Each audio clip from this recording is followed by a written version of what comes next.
I'm Robert Simpson, Emeritus Provost and Emeritus Professor of Biology and Environmental Science at UM-Dearborn. When I arrived at UM-Dearborn, I found the campus to be faculty-rich and facilities poor. In addition to the initial 4 buildings, the apartments were used as faculty offices, and the University Mall was used for instruction, and there was still a goodly number of modular units used for faculty offices and administrative functions. Of course, there was also the Henry Ford Estate, the crown jewel of the campus at the time. When today's legacy lecturer, Orin Gelderloos, arrived on campus in 1970, there were only the original campus buildings, the apartments, and the Henry Ford Estate. Orin came to UM-Dearborn as a freshly minted PhD from Northwestern University, where his research focused on the physiological ecology of iguanas. He was well prepared for the classroom, having spent 5 years teaching at the high school level following his graduation from Calvin College. In my mind, Orin is an ecologist in the Aldo Leopold mold, with a deep commitment to understanding and interpreting the natural environment in ways that engage people of all ages and all walks of life.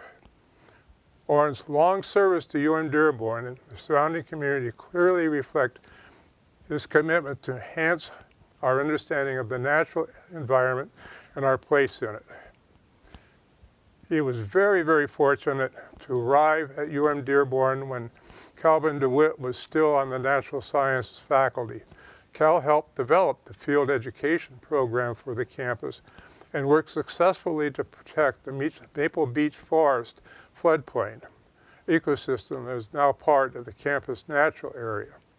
Together, Orin and Cal developed a proposal to designate the natural area for environmental education, which was ratified by the University of Michigan Regents in 1970.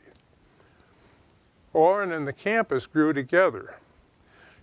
He rapidly progressed through the faculty ranks, becoming Professor of Biology in 1977 and Professor of Environmental Studies in 1980.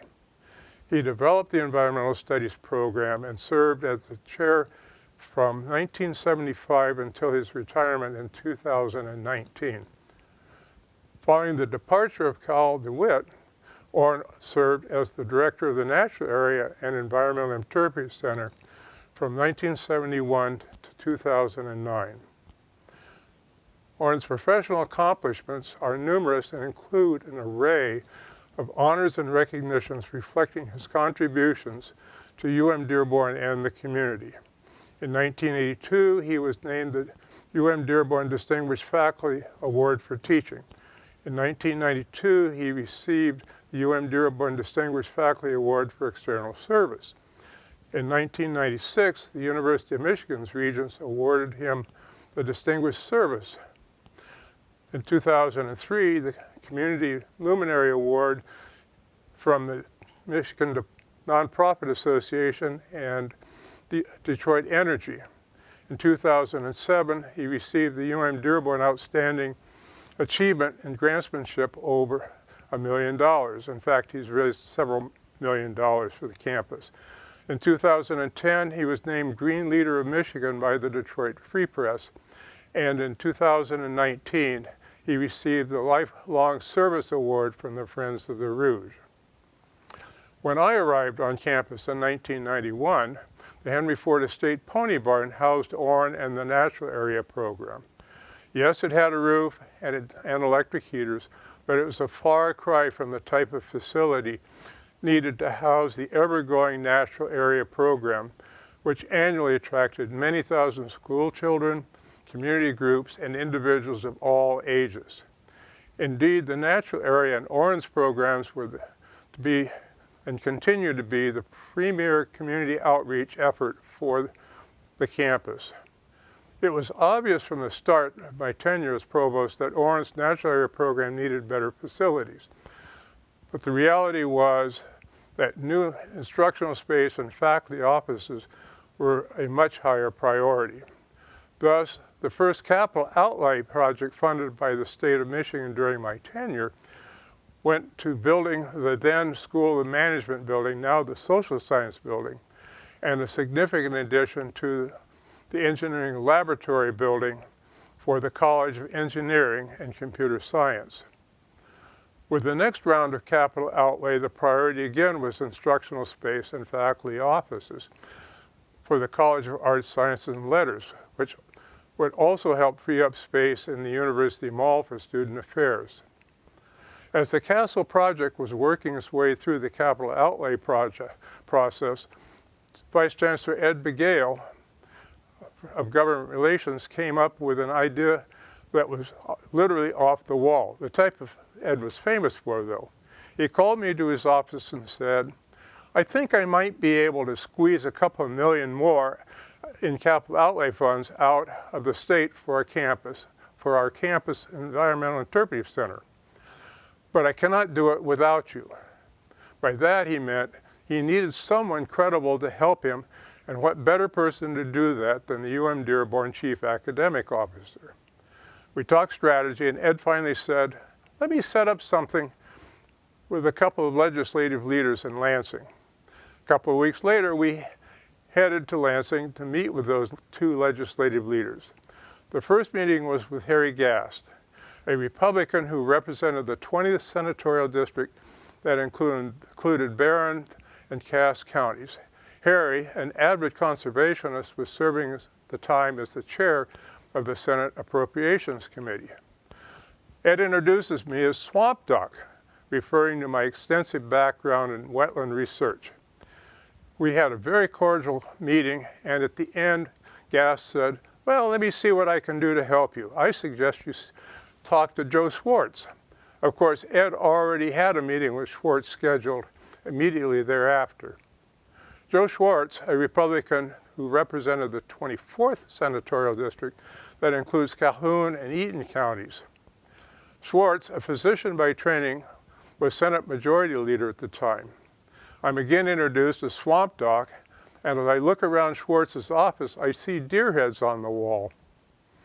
We go through our dog and pony show again, and after which Schwartz says, I cannot promise anything, but let me see what I can do. What Schwartz and Gass did was to tack an additional $2 million onto the UM-Dearborn capital outlay request for a castle building, designating the extra funds for construction of the Environmental Interpretive Center. I'm not sure Ed ever told anyone about this until it was a fait accompli. Certainly Ann Arbor did not know, and they were furious with Ed going, in quotes, behind their backs. In the final analysis, the $2 million did not fully cover the cost of construction of the Environmental Interpretive Center. UM-Dearborn covered the difference, thanks largely to Bob Barron's and Business Affairs.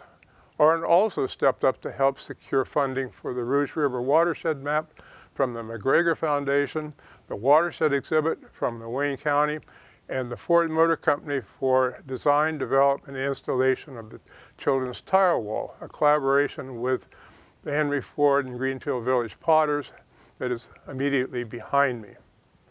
It is safe to say that our legacy lecturer, in collaboration with the Natural Areas EIC staff, students, community volunteers, and most importantly his wife Shar, brought the Environmental Interpretive Center to fruition. Without further ado, I am pleased to introduce today's legacy lecture by Professor Emeritus Orin Gelderloos on the 20th anniversary of the center's opening.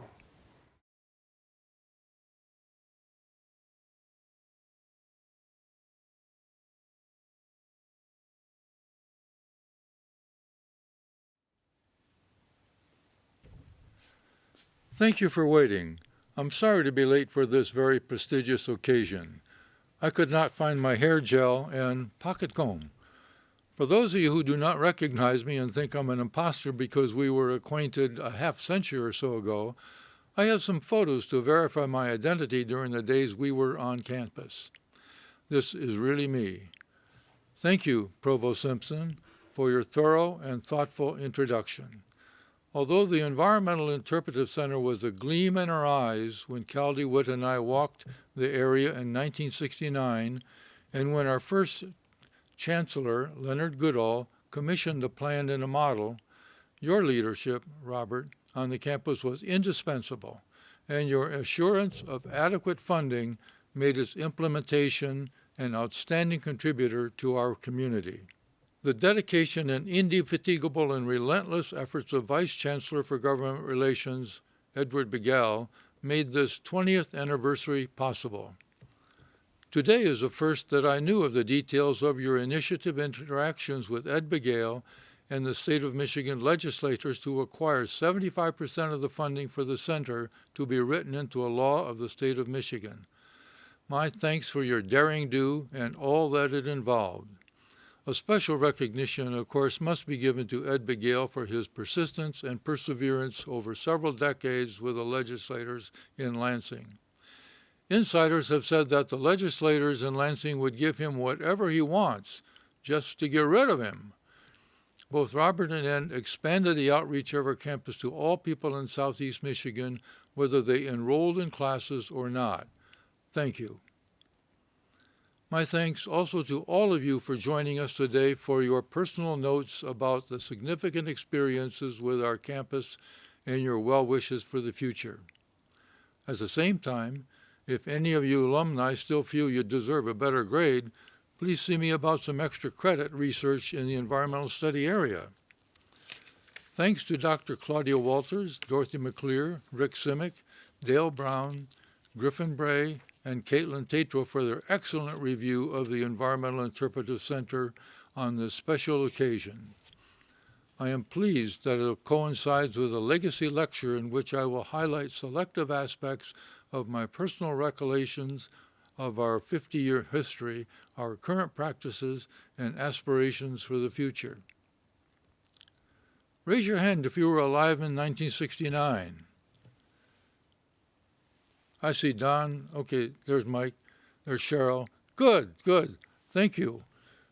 We will have experienced or have had adults recount to you some of the context in which our campus was operating at that time.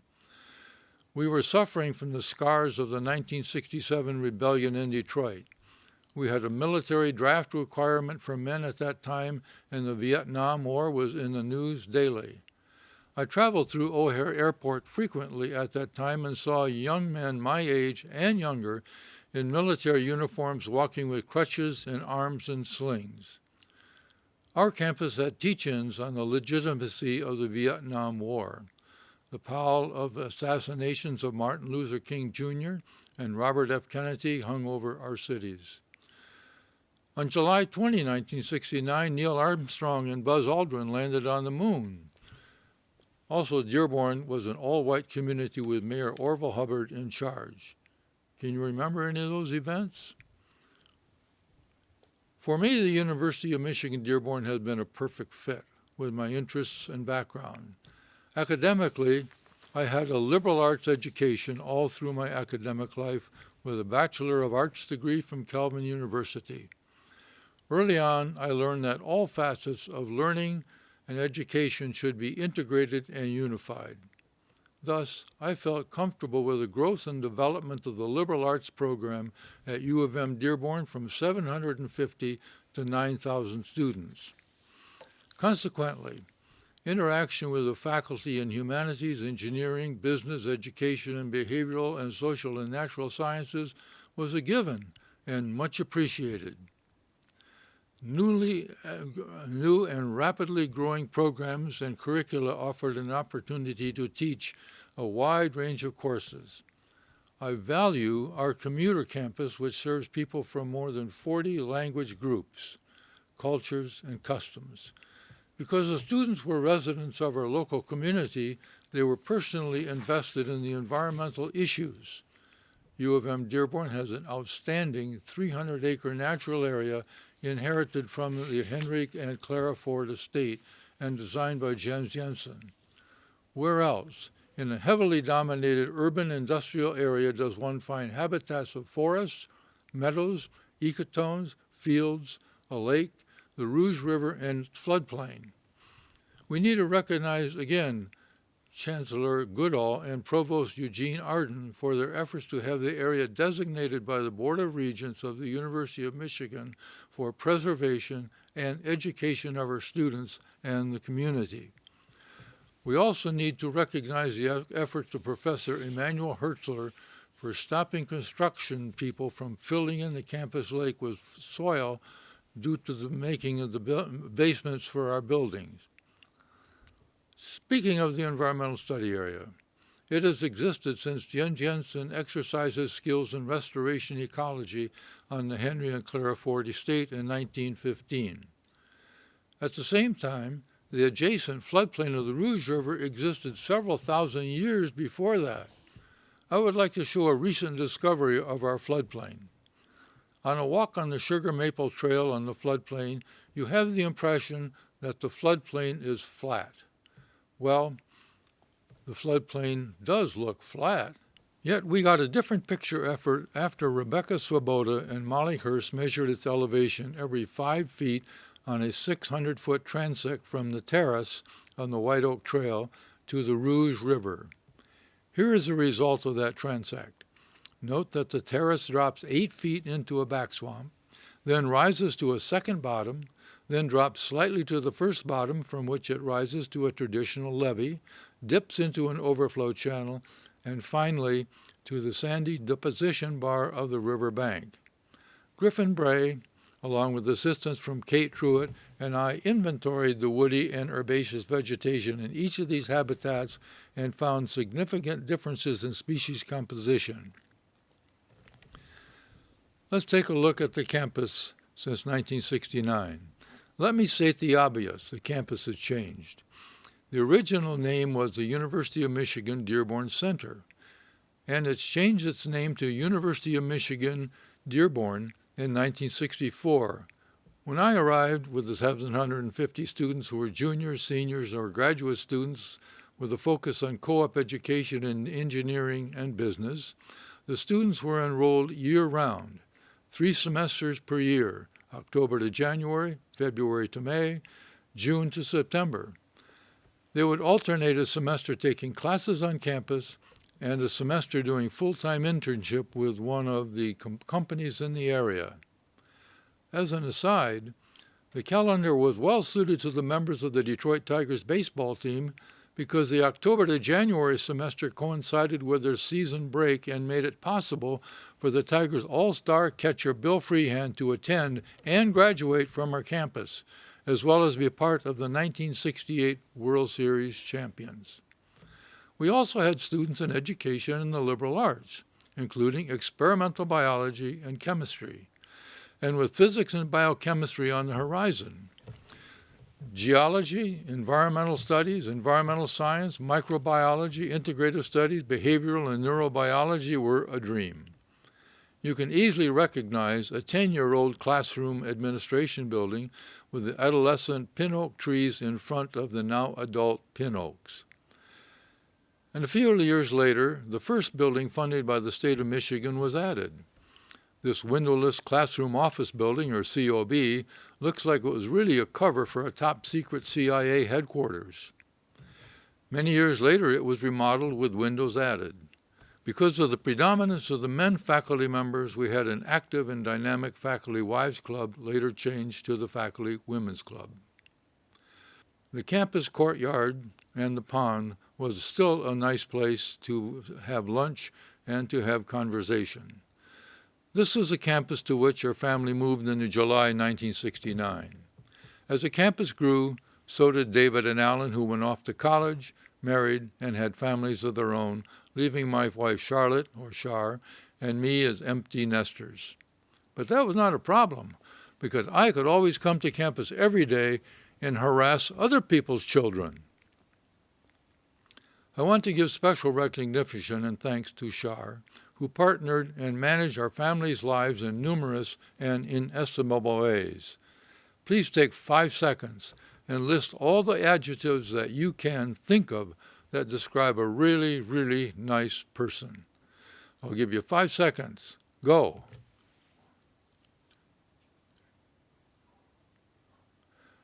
Right, I agree with all of your good things that you thought. I would wrap them all up by saying, she's caring, compassionate, and forgiving, especially with me. Summing it up, she's been a lot of fun to live with for 61 years. Her advice for a successful marriage is, don't canoe together and don't hang wallpaper together.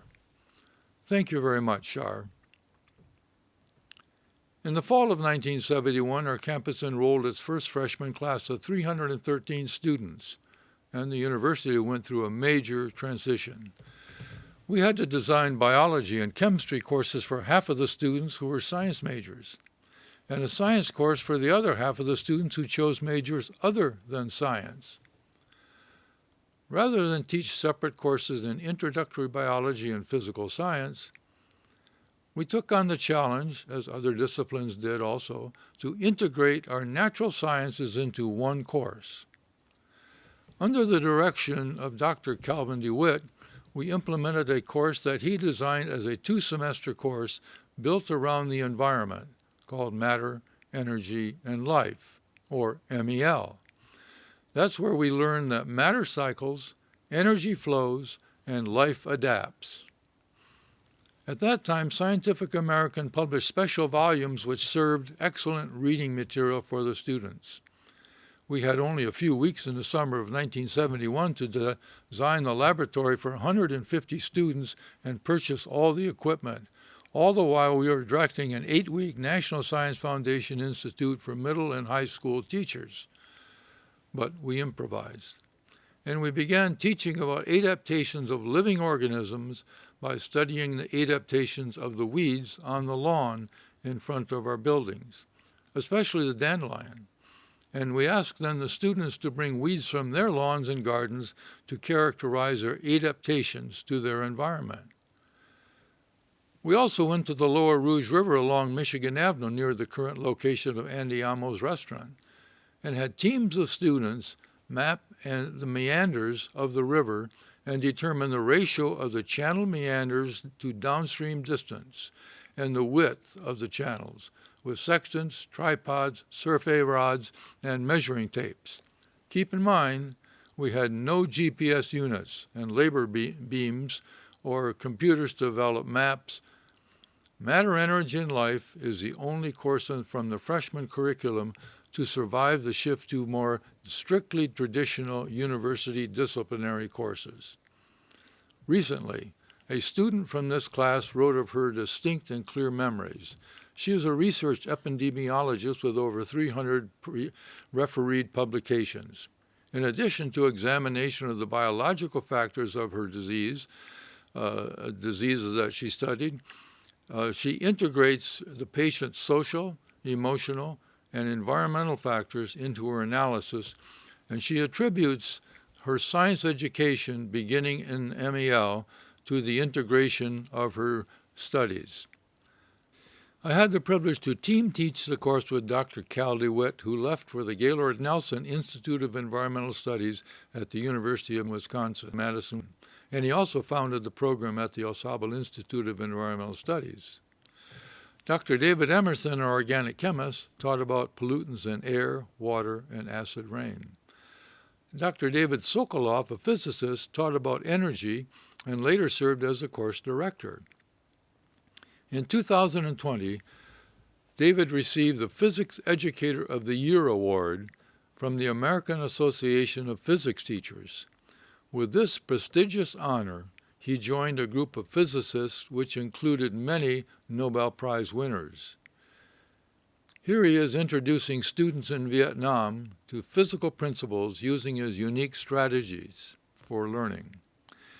In his acceptance of the award, he graciously acknowledged the influence of his experiences of directing the Matter, Energy, and Life course on our campus for his initiative and success in redesigning physics education.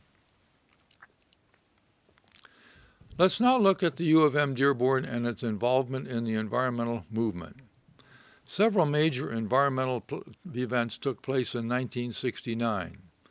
The Cuyahoga River in Cleveland caught fire, and not to be outdone, we in Detroit inadvertently set our Rouge River on fire. But the climax of it all was the Santa Barbara oil gusher of 1,000 gallons per hour for a total of 3 million gallons caused by an explosion on an oil rig. President Nixon visited the site personally. This catastrophe, along with foul water and unbreathable air, resulted in a cascade of alphabet soup environmental legislation, including NEPA, CAA, CWA, TSCA, and more. 1970 was the year of popularizing the environmental movement with teach-ins. First in the nation at my alma mater was Northwestern University, where my laboratory for biological rhythms of desert iguanas had been turned into the teach-in headquarters, and then at the University of Michigan, Ann Arbor. The National Earth Day, April 22, 1970, was led by Senator Gaylord Nelson of Wisconsin. Coincidentally, it was the 100th birthday of Vladimir Lenin, and the conspiracy theorists had a field day connecting the so-called subversive intentions of the environmentalists with communism. On our campus, the student group, the Dearborn Naturalists Association, DNA, led by Michael Thiele, who's with us today, organized a highly successful two-day weekend celebration and our teach-in on the campus prior to Earth Day itself.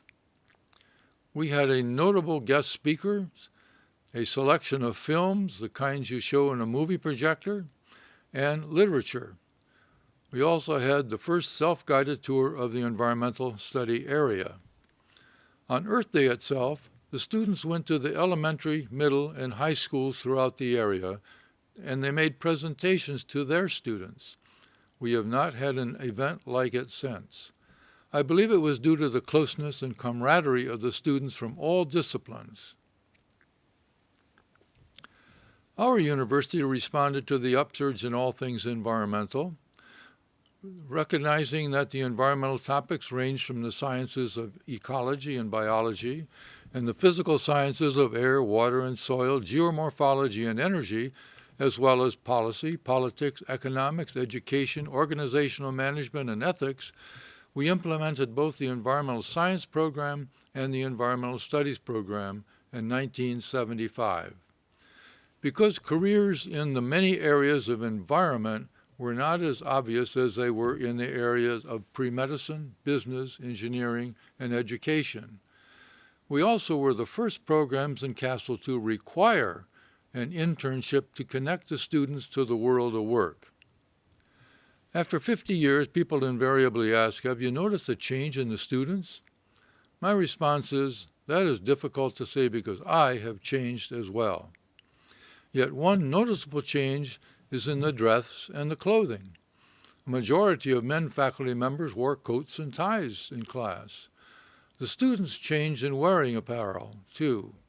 They show off how wealthy they are by paying extra money for jeans with holes in the knees and intentionally frayed fabric on the thighs to be able to look poor.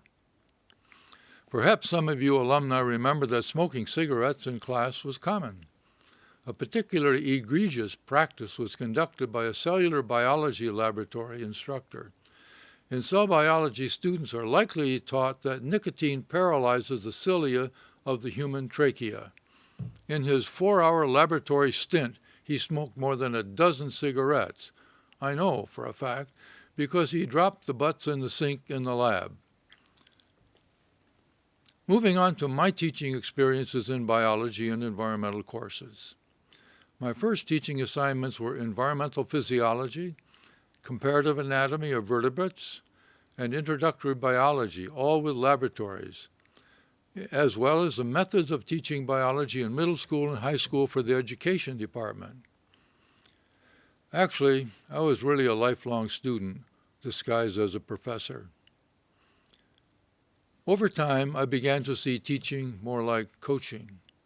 My number one course was field biology, which I taught 89 sections. My first section of field biology in 1970 had 70 students. We split into 2 sections, obviously. This was a memorable class, and I can picture nearly all of the students. At the end of the semester, they presented me with a book, Fire Island, which I have displayed in my bookcase ever since. Starting in 1990, due to the large number of students, once again we had 2 sections of field biology. I was joined by my colleagues Judy Nesbitt, providing expert with terrestrial invertebrates, Rick Simmet, leading the study in aquatic invertebrates, and Dorothy McClear, contributing expertise in mammal projects and interpretive and communication strategies. In my mind, field biology is the epitome of experiential learning.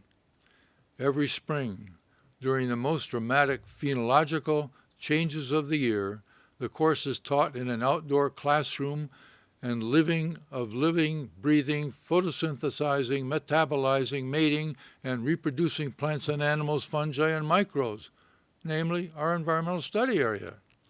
And the key component of the teaching learning strategy is serendipity. We never have the same class twice. It's similar to the adage that you cannot step into the same river twice. Each spring semester we observe the dynamic changes from the cold weather season through the vernal weeks to the summer solstice. The 6 a.m. section began the semester 20 minutes early, before sunrise, and by the end of the semester, the sun was rising as we began class. We witnessed the dynamics of incredible spring migration of birds, which gather protein from the emerging insect larvae, which are feasting on the huge salad bar of tender leaves just breaking bud. We also witnessed the timing between the insects gathering nectar and getting pollen on them to carry to sexually active wildflowers. Sounds like a paradise to me. As a result, we developed a keen sense of place represented by Southeast Michigan. Science courses are known for their hands-on learning. Well, field biology is a total experiential learning endeavor in addition to hands-on.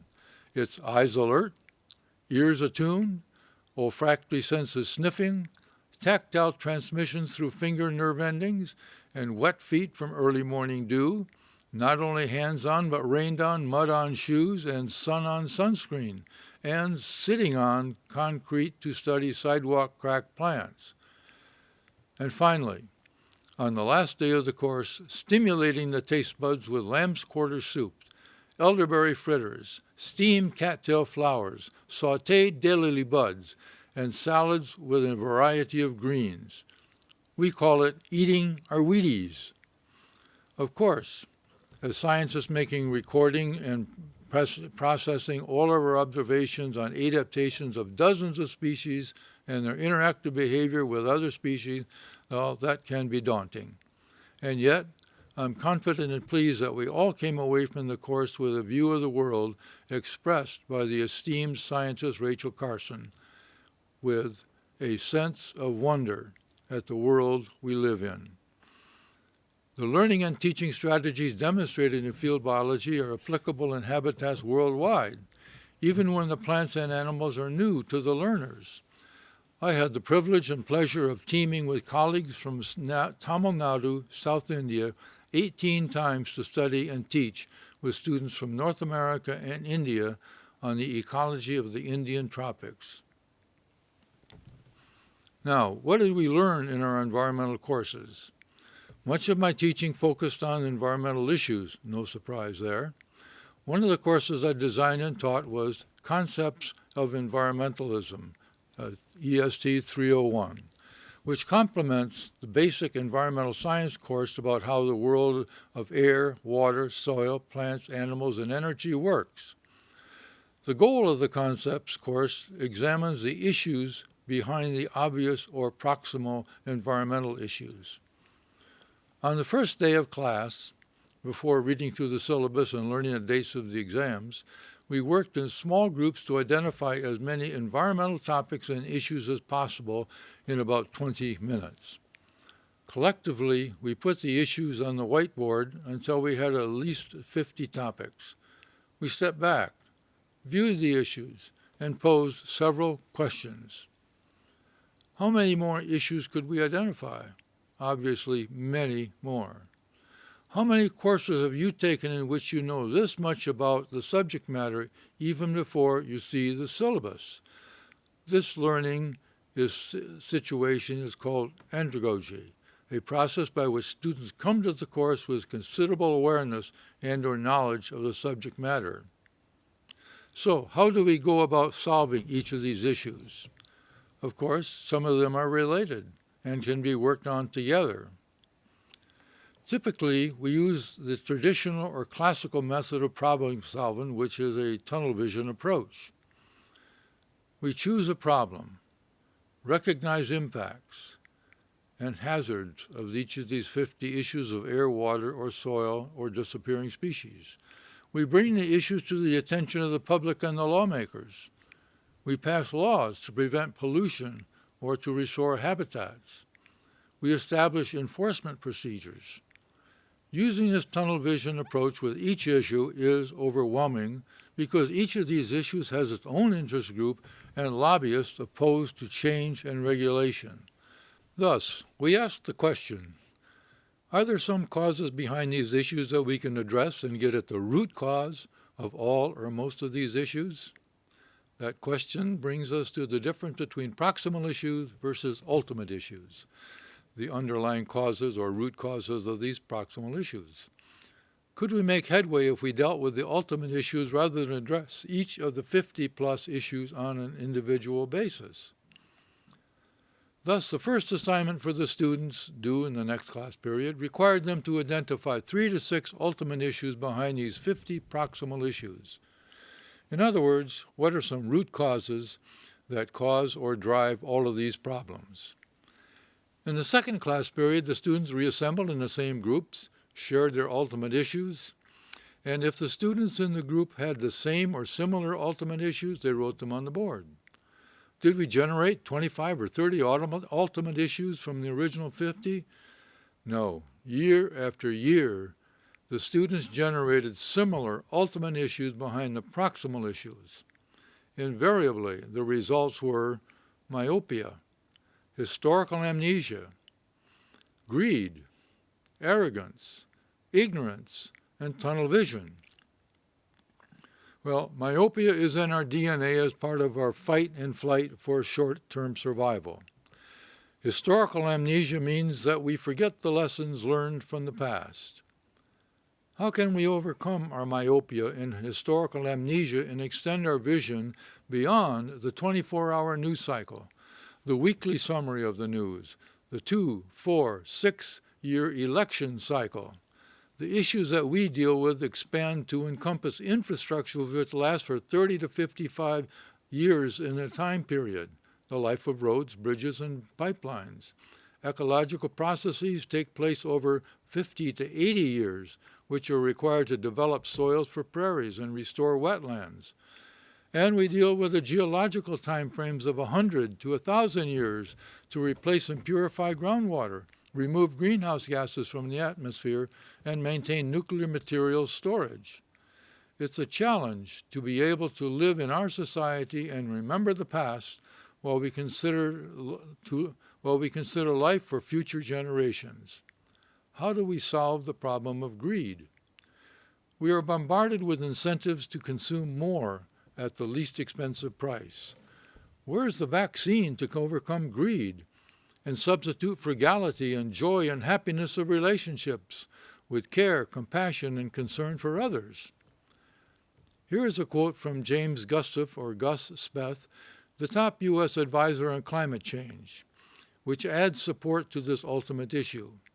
He says, materialism is toxic to happiness, and we are losing our connection to the natural world.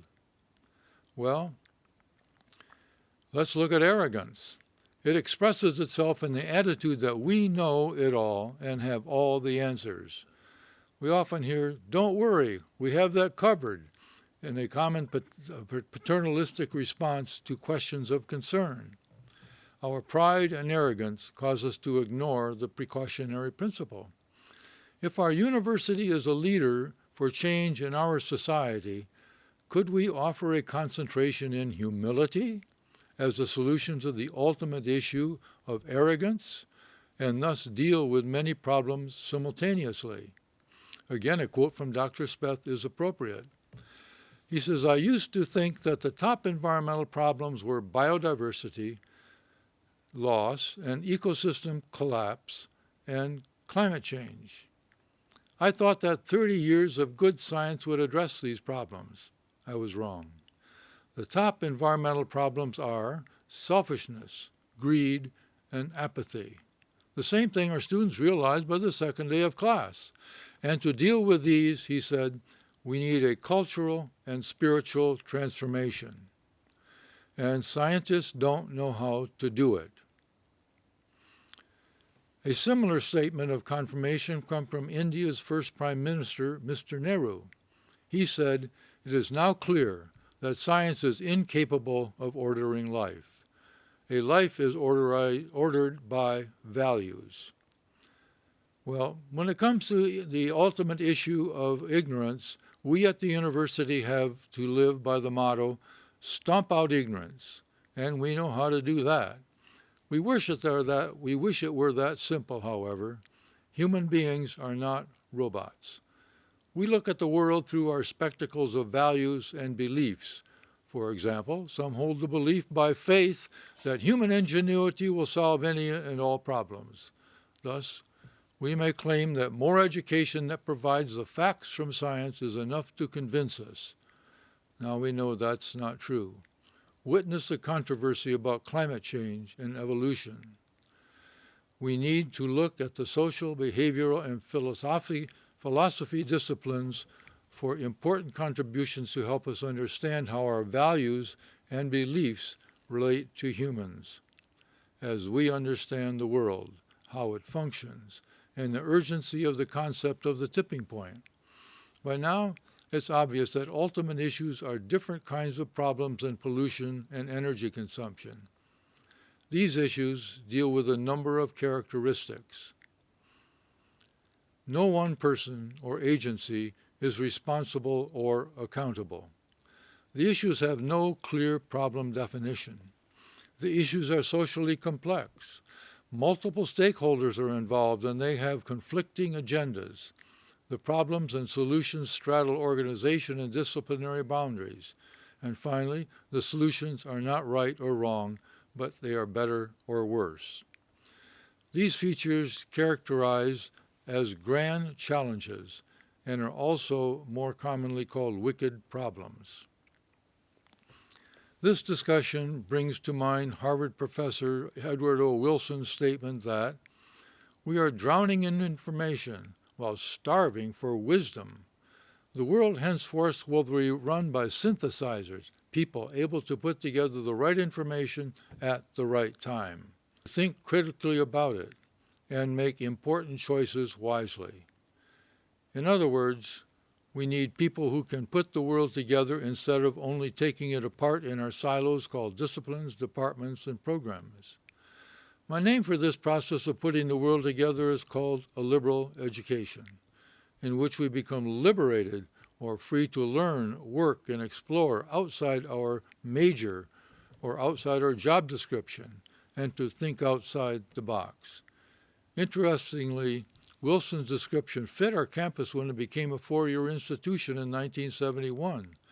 And now it seems that the COVID-19 pandemic is directing our campus more rapidly in that direction once again. Having said all this leads us to the question, how do we see and relate to the world? Our behavior on planet Earth is vital and crucial for our long-term survival. We have a long history of viewing the world ego-logically rather than ecologically. The first way we view the world is with a commodity. This is a dominant view that sees us as objects or commodities to be bought or sold. In Michigan, we saw forests as a means for financial gain and profit. Thus, the lumber barons cut down all the trees except 42 acres at Hartwick Pine State Park and sold them for lumber to build houses in Detroit, Grand Rapids, Flint, Kalamazoo, and most of the cities in our state. Subsequently, the land was sold as a commodity for production of wheat, beans, corn, and milk with names like Kellogg and General Mills. David McCulloch, in his recent book, The Pioneers, resurrects this old poem from the Ohio River Valley. The axe in stalwart hands, with steadfast stroke, the savage echoes of the forest woke, and one by one, breaking the world-old spell, the hardy trees, long crashing, with thunder fell. Not only were the trees a commodity, so was the land. Quoting again from David McCulloch, Henry Knox and Alexander Hamilton were investors in the Ohio Company for speculating on making money from the sale of land from the Ohio River Valley. From whom did they buy the land? Their money went into the United States Treasury, as if it had a right to sell it out from under the first people. As the Europeans moved westward and extirpated the beaver for hats, mined silver and gold for fortune, plowed the rich soil of the prairies, and made a dust bowl, this was seeing the world as a commodity. Now in Michigan, groundwater is a commodity, sold in containers made from the commodity of fossil fuel. Viewing our world as a commodity is part of our country's founding practices and heritage. A second view of the world is as resources for our consumption. This view is confirmed in the account of the Pioneers, again by David McCulloch, who states that the new arrivals at the confluence of the Ohio and Muskingum rivers would not only provide timber aplenty for houses and boat building, but were sure of the fertile soil. The trees and soil, along with the water and air, were seen as resources for consumption or deposition of wastes. For a local example, the Rouge River was viewed as a resource for the deposition of sanitary and industrial waste. A former resident living near our campus recounted to me how people who lived on the bank of the Rouge River had their outhouses perched on the end of a dock above the river. That image may seem disgusting, but keep in mind, outhouses were common throughout the area before the installation of sanitary sewers. Yet when sewers were installed after 1940 to carry sewage to large underground sewers called interceptors, they were not large enough to carry the wastewater during heavy rainstorms. Consequently, sewers backed up into basements. The solution called for combined sewers of rainwater and sanitary waste to be discharged directly to the Rouge River during heavy rain events. Over time, 152 of these sewers were installed, and all the above substances and materials that could float into the Rouge River during a heavy rain. Today, more than half of these combined sewers, or CSOs, have been closed. Yet, in actuality, thousands of our houses and businesses had their outhouses on the river because we saw the Rouge River as a resource. Likewise, we viewed the air as a resource for disposal of waste as well. This sequence of actions and decisions also illustrate the axiom that today's solution may be tomorrow's problem. More recently, Klaus Schwab, the founder and executive chair of World Economic Forum, which meets in Davos Cloister in Switzerland, described our atmospheric resource as follows. The economic boon of the past 75 years came at a high price. Almost all of the CO2 budget the world had to avoid catastrophic warming is now used up. In other words, the atmosphere is full of CO2. If we want to avoid even a 2-degree event of warming, the next generations, both in the U.S. and around the world, would either have to stop leading the energy-consuming lifestyle of their parents or Western peers altogether, or come up with clean alternatives in less than a decade. In other words, we've used the atmosphere to deposit our carbon dioxide and so-called waste materials until we filled the air without regard to the law of conservation of matter. If we take carbon from the ground, it has to go somewhere. If we remove the recyclers of carbon by deforesting, the carbon overfills its atmospheric budget. A third view of the world comes from a description by Robin Wall Kimmerer in her book, Raiding Sweetgrass. Dr. Kimmerer is an ecologist at the State University of New York, Syracuse. She's a member of the Potawatomi tribe of First People of the continent. She describes the living and non-living world as a gift from the Creator Sky Queen. How does the world of gifts compare to a world of commodities and resources? Well, I grew up believing that commodities and resources were legitimately up for grabs by the firstest with the mostest. Suppose someone offers you a gift of freshly picked green beans from their garden, or bakes a birthday cake in your honor, or gave you a painting of a sun setting down Jensen's Meadow in a notch of the trees over the lake on June 21. Would you see these as commodity and part of the market economy? Would you immediately think about how much money you could get if you sold those items? Would you use a painting in its frame as a resource material to kindle a fire in your fireplace or barbecue pit? When we receive a gift, we give a sincere thank you to the giver. In addition, we likely will return the favor and give something to the giver that we know he or she will value. As a result, we may enter a relationship with the giver and become a friendly neighborhood or co-worker. Thus, we will have a relationship of reciprocity. In the Potawatomi culture, a gift is something that you make and that fits in with the person's preferences and likes. Can we even imagine contemplating as an experiment now, looking at our planet Earth, its creatures and processes of precipitation and evaporation as gifts and not as commodities or resources? For decades, we have been overwhelmed with a market economy of money and the world of commodities for sale and profit, or the resources for consumption without payback. Our leaders are trying to give us hope for the COVID virus by getting the economy back to normal and grow. According to Vlaclav Smil in his book, The Frightening Specter of Endless Growth, he claims our worship of the concept of eternal growth has become a religion and our obsession to get the economy back to normal. This will continue This will continue the liquidation sale of our planet and continue to produce great inequities. In a gift economy, we will be giving back as we take from the world. In our current economy, we need to examine when our taking is outright thievery from our next generation or even the next 7 generations, as the First Peoples caution us. In the gift economy, we do not have a bundle of rights. Rather, it comes with a bundle of responsibilities, and our currency will be reciprocity. About 100 years ago, Aldo Leopold wrote, "We abuse the land because we see it as a commodity belonging to us. When we see the land as community to which we belong, we begin to use it with love and respect."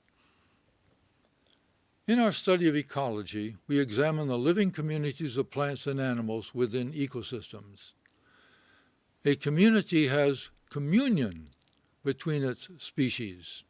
Of course, they do not speak with each other, but are we open-minded enough to recognize that interactions of the fungi transmitting chemicals among the roots of herbaceous plants and trees, as described by Dr. Suzanne Simard of the University of British Columbia in her research, is communication.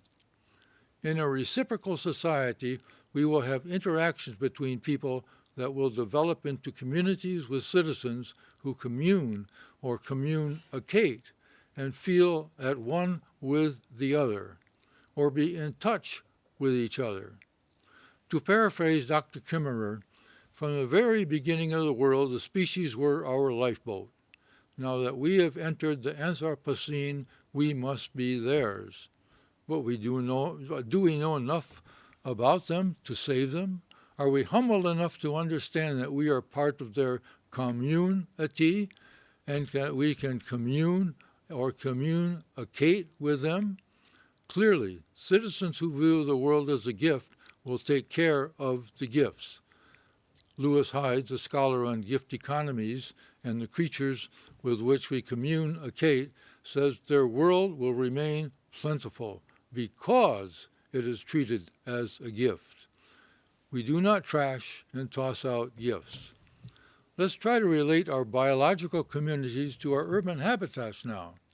Can we design our urban forests of trees, our parks and parklands, our residential landscapes with the lawns, the greatest monocultures of our country, to commune with each other and with our rivers and lakes and streams in reciprocal relationships?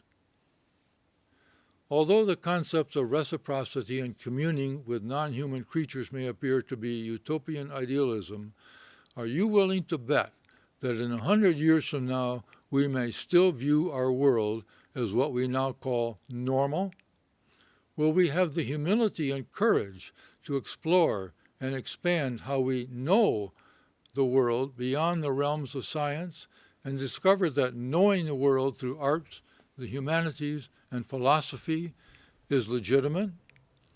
Coming back to the present time, living in a world of reciprocity sounds a lot like the popular and important concept of sustainability. Today, we emphasize the goals of sustainability, which include zero net carbon emissions, and we give a hypocritical nod to the law of conservation of matter by recycling some of our stuff.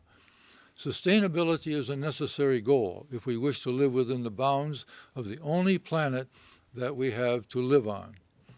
Nevertheless, a conversation with a faculty colleague who teaches economics on our campus and agrees that we need to head towards sustainability quickly added, "We don't know how to do it." Thus, we continue to act as colonists rather than natives, takers rather than reciprocators.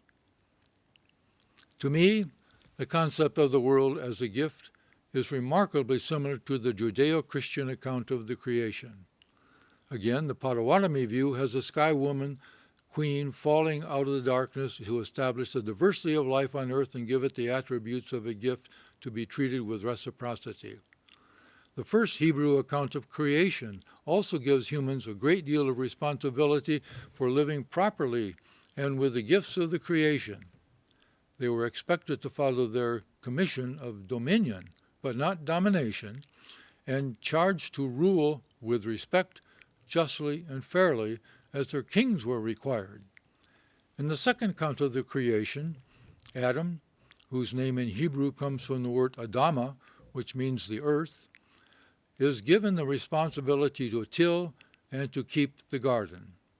Examination of the Hebrew word for till and to keep can be similar to taking care of a gift. The word till is abad, which is a root of the word to serve. In other words, to serve the garden with a life of service or to conserve. The word keep in Hebrew is shamar, which translates as keeping for the good and for the benefit of that which is being kept, and not necessarily for the benefit of the keeper. In essence, the keeper is a steward or trustee of the garden. Obviously, the garden keeper or earth keepers will benefit, as will the garden, if there is a relationship of reciprocity. I think this is an eloquent interpretation of the meaning of the relationship of humankind to the creation in which we live. Because of our behavior of abusing the created order with a commodity and resource worldview, we are now taking responsibility for restoration. The discipline of restoration ecology is an important and large vocation and calling. In addition to paid careers, thousands of people of all ages serve as volunteers to restore the habitats, water, soil, and species of plants and animals throughout the world. We are deeply grateful for the volunteers who restore our environmental study area on Stewardship Saturdays. Again, volunteers are the heart and soul of the Friends of the Rouge, which was founded on our campus and where many of our alumni serve on its staff and board of directors. Similar organizations such as the Friends of the Detroit River, Southeast Michigan Land Conservancy, the Michigan Botanical Club, the Greening of Detroit, Detroiters Working for Environmental Justice, and dozens more in Michigan benefit from the reciprocity of volunteer and servant leaders. According to Klaus Schwab, who wrote The Young Have a Right to be Angry, he states the median age of the world is less than 30 years, which means that young people are actually the most important and most affected stakeholders when talking about our global future.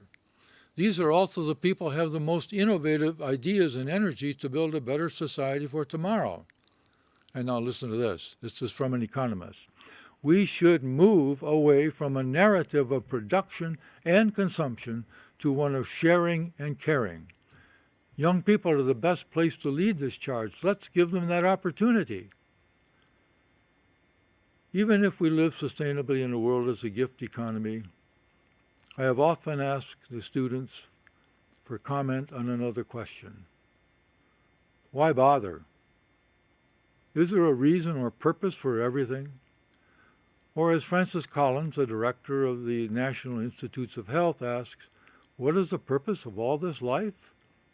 It is a question science cannot answer, but it's a question we face continuously. I will conclude with thoughts written by an acquaintance, Dr. Larry Rasmussen, a social ethicist at the Union Theological Seminary. His essay begins, early on, when time and earth were yet young, they all gathered about dawn, the dragonflies and blackbirds, the Swedish ivies and the Boston ferns, though they weren't yet sure about Sweden and Boston, the Tyrannosaurus rexes and the duck-billed platypuses, a lion and a lamb, a woman heavy with child, and the shy young man, and of course, the elder among them, Venus, the morning star. They waited. They all waited to see if it would happen again. With growing impatience, they waited, and waited ever so long. Finally it happened. They broke into applause, grabbed one another by the arm, or wing or front or whatever, did a joyful jig, and sang a funny-sounding song. It really happened again. The sun had come up one more time. And in almost the same place. Morning had broken just like the first morning, and now, as was their habit, they elected a village philosopher of the day and retired to the daily session of the Primitive Theology Brunch Bunch discussion group. It had one and only question, and that it loved to contemplate. Why is there something rather than nothing? And the glow of the astonishing occurrence, the rising of the sun, stayed with them the day long, but soon some grew bored. They quit coming to the regular mid-morning discussion group with its one and only question. They quit gathering at dawn. Some claimed an inalienable right to sleep in. Soon they quit applauding and dancing and singing. There were other things to do: toil, reap, cook, complain, invent aspirin, suffer ulcers and coronaries. Yet God continued doing only wonders, but no one noticed. They would wake up alive, but fail to be astonished at that. See one another, alive and well, but hardly let the mystery of it all register. Eat and drink and kiss goodbye. Breathing, laughing, crying, singing, working, dying, it all went on. God kept only doing wonders, morning like the first.